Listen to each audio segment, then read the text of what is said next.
It's Mountain Monday, and you know what to do. Breathe in.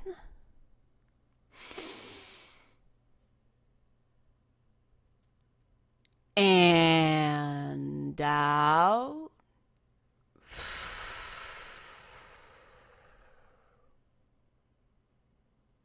And breathe in.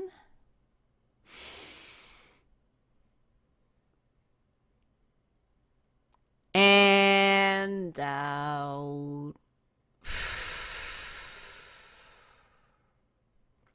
Now, I was torn between topics this week because one was me learning how to take a break, but we'll save that for next week because I'm sure I will still be in workaholic next mode next week. Silly me, famous last words saying I was, going to get some sleep and eat properly and all that stuff after Gamer's Guide ended.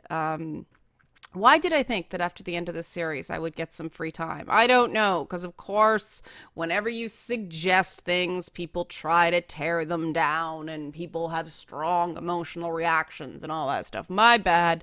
Lesson learned. Don't plan for downtime after you wrap a series. But that's not what I want to talk about today, because that was pretty quick. What I want to talk about today is the strong feelings that people have regarding my suggestion that to be a more welcoming community to new players, we should end the practice of extreme trash talk. Emphasis on extreme. And I was very surprised there was such a pushback to that because I did say extreme. I was very careful to separate that from, just mucking around with your friends and you poke fun. I was really surprised because viewers of this channel tend to be so good with nuance. A word or two in a sentence can impact a person's response to something a lot. And I like that about this community. I like that about you guys, that you do really pay attention to every word most of the times. But in this case, it didn't happen that way. And some people did. Some people did make the observation that, no, I wasn't talking about all trash talk, and I wasn't talking about trash talk among friends. I'm talking about that deliberate intent to try to hurt somebody. And there's a big difference between getting in someone's head, which is what trash talk traditionally has been designed to do, and actually just trying to make somebody feel like nothing. And one commenter, and I think I covered this on Feedback Friday, it seems so long ago now, mentioned that it has to do with context, that the trash talkers people are emulating come from professional sports, emphasis on professional, and so of course there'd be a certain amount of trash talk in professional gaming events, but that just hobbyist gaming, just playing for fun, is a different story. And that's very true. That's one big part of it that I find is an interesting disconnect.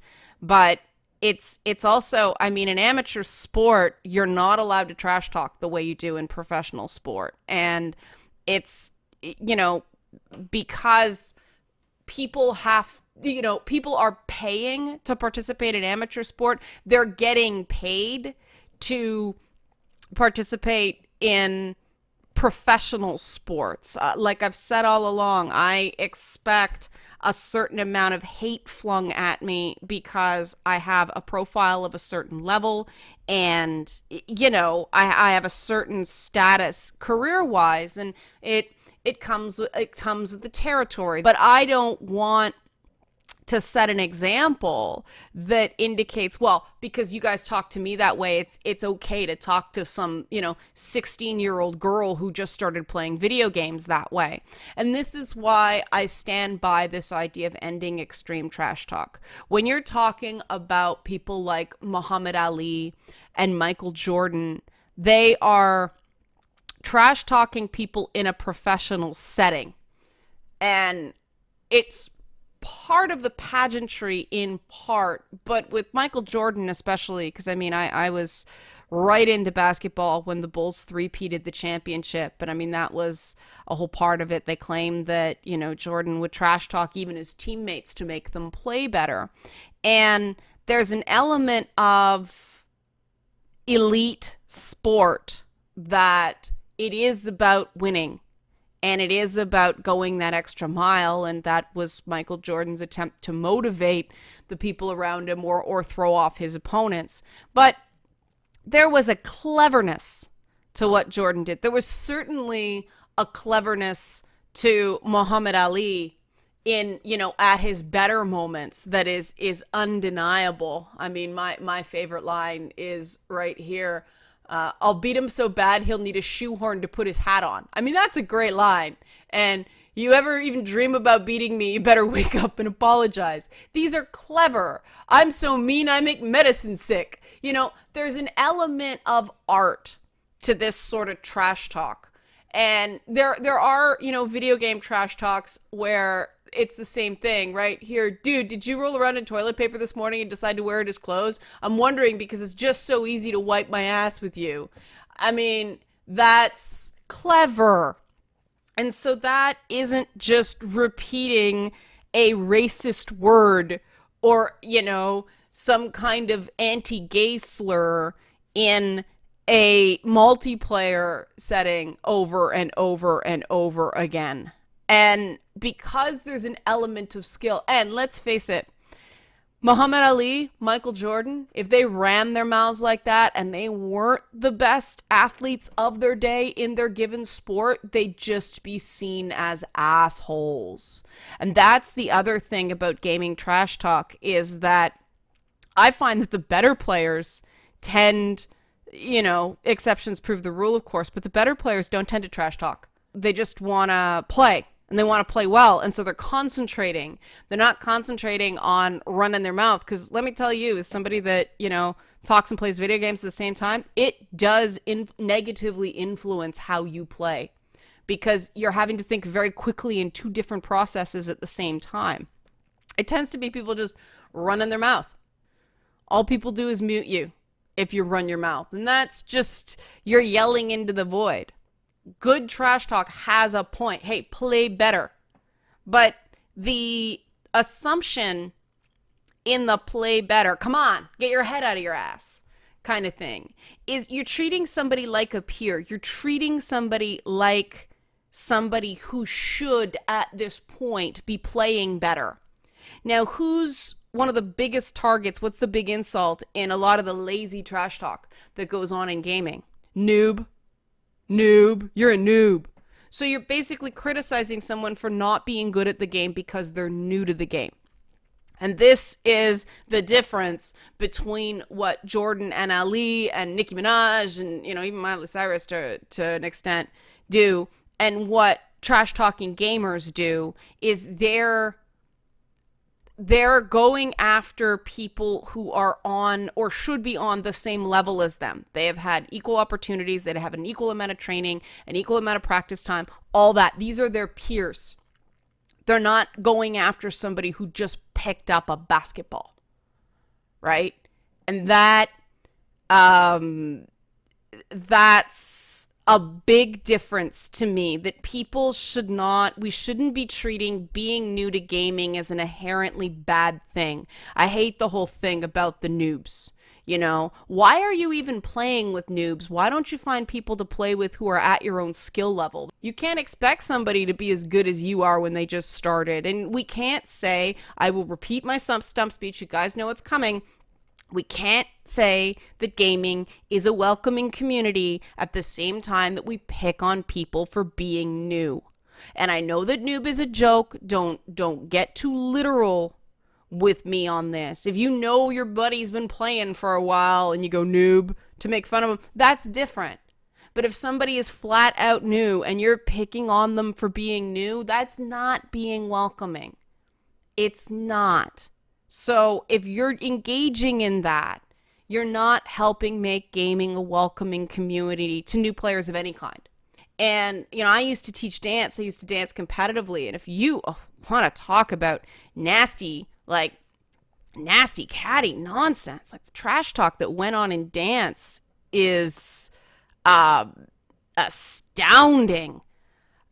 Just nasty as anything. And I think that's another difference that, and this is generalizing, of course, but the experience that some people have had with insults is very different than others. In some places, trash talk is designed to make you better, but that has a supportive underpinning that doesn't exist in other places. And so the girls that were basically calling me fat and stupid when I took dance classes and making fun of me for not having as much money as them, and the clothes I was wearing and the type of shoes I had, that wasn't, come on, you're better than this. That was trying to be superior. And you have to keep in mind that people are coming into gaming with those experiences as much as the sports background. Because I experienced both. I played basketball, and so I see how it's different. Because what's different is at the end of a basketball game, what do? At the end of every properly run sporting event, you shake hands.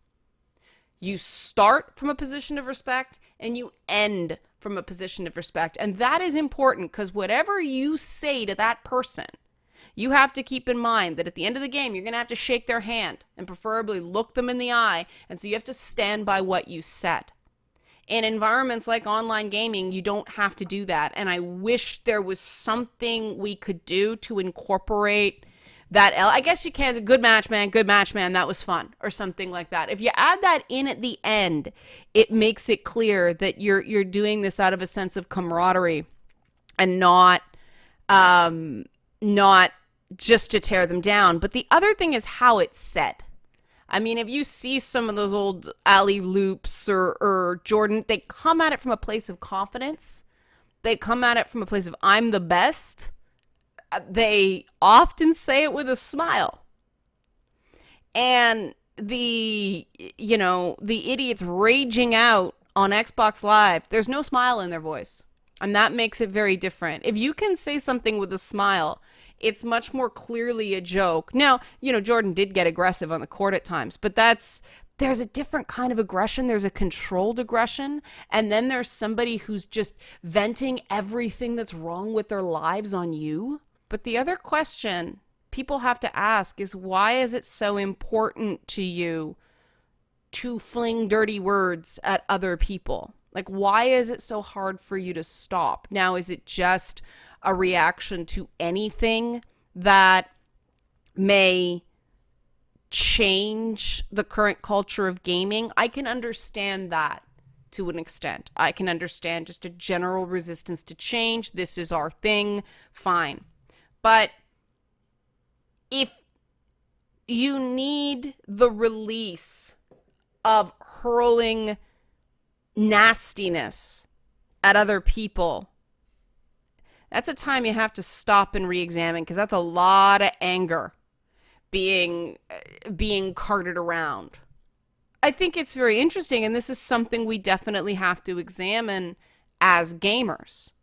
This need, and I'm talking about trash talk that actually hurts other people. And that means you're taking away their fun. And why would anybody say that taking away somebody else's fun is part of a culture that is built around fun? That doesn't make sense to me. And I think that's something that, we collectively as gamers need to unpack. Because, the nice thing about me starting as a gamer and going into this sort of other stuff, this more analytical stuff, is that I can do self-analysis in that way. Now, I can't relate to this. I have never been a trash talk gamer. I think it's partially because my sister used to make me so angry when we played Street Fighter 2, because she'd always pick Chun-Li and she'd always do just that head stomp exploit over and over and over and over again. And so whenever I start swearing at something, I flash back to that place somewhat. It was frustrating. And then I'd get in trouble from my mother at yelling at my sister, even though she was being exploity and not playing properly. But that's the other thing, is that I think maybe I struggle with it so much more because I was so indoctrinated with that you're a girl, be nice. Be nice. Be nice to everybody. And sometimes I don't want to be nice. But I've had to find a more effective way to handle not wanting to be nice than just being the opposite and being deliberately hurtful, because the nice thing about everything being tracked that you do online, and everything being searchable, and nothing ever going away, is it forces you into a higher moral standard unless you want to just end up in the gutter. And I welcome that. I welcome that challenge, but that means I've got to rise above this stuff. But it didn't come naturally to me. I mean, everybody's got sort of that urge to vent. Now, some people, it might be stronger than others. I'm not much of a venter. I'm too much of an introvert. But it's an issue, isn't it? Like, it's a complex collection of things that have led to this cultural element, this tick we have in gaming. This sort of, it's a game, so it's kind of like a sport, but it's a game with a narrative, so it's like art as well. It's in between the two extremes, but it's certainly, for most people, not professional. And I think that we have to be sensitive to the idea that people aren't paying to be insulted. People are paying to feel good. And yeah, there's an argument, like I do, that if you don't want that, don't play multiplayer, stick to single player, or types of multiplayer that don't have that. Yeah, that's an option. But I think a lot of people like the social aspects of gaming, and there's just too many people walking around wounded right now for me to not feel like there's an issue. If gaming really did make us stronger, we shouldn't be seeing so much of that. We shouldn't be seeing people just go apoplectic when someone writes a snarky op-ed. We should be more resilient to trash talk from the press, but we're not. So something's off here. And I don't have the answer here, other than everybody's sort of got to come to it on their own and figure it out in themselves, and figure out if this is something that really is at all important. And if it is, you better figure out why. Why aren't you going to give up your right to trash talk strangers in a non-pro setting? You want to go do that, go play pro. Go put your skills down against the best in the world and see how you do.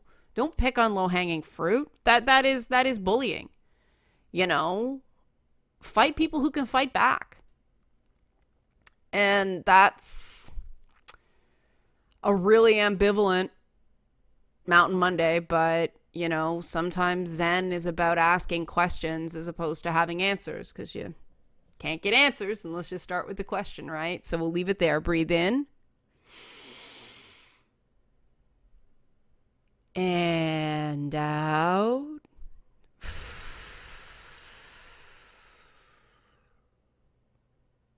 And breathe in.